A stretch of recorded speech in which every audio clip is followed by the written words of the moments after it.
Ladies and gents, it's time to prepare for an Android tablet invasion. And here's one that lands this week. It's the Samsung Galaxy Tab.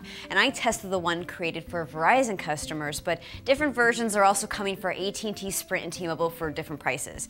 Now, I've only had a short time to mess around with this 7-inch tablet computer, so I'll give you some of my first impressions. This is the first serious competitor to Apple's iPad, and this one basically is a giant Android phone without the ability to make a phone call. It's assigned a Verizon phone number, but that number is only for sending and receiving text messages. The tablet has a microphone and a front-facing camera, so it's got the capability for video chatting. It also has a camera on the back with a flash, and the small size makes it easy to hold in one hand. And it's about the same size as the new Kindle. So the size is a plus for people who want to use it to read books.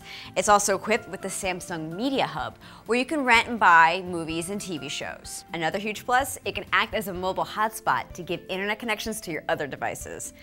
But in the battle against Apple, it's way behind on the apps. When the iPad launched, there were a ton of apps made specifically for iPad's large screen.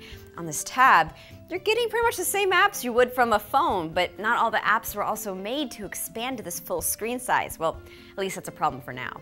I'm also disappointed in how you can't charge it by connecting it to your computer. You gotta plug it into a wall outlet, but the battery life is pretty decent. The touchscreen is very smooth, and as you can see, it looks practically identical to your typical Android phone interface, but you'll notice a new design for the contacts page and calendar, which take advantage of the larger screen. It's a really neat gadget that makes me want to plop it in my large purse, until I saw the price tag was $600 for the Verizon model.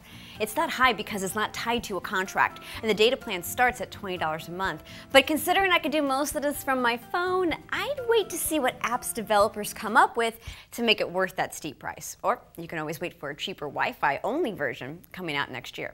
From the Miami Herald, I'm Bridget Carey.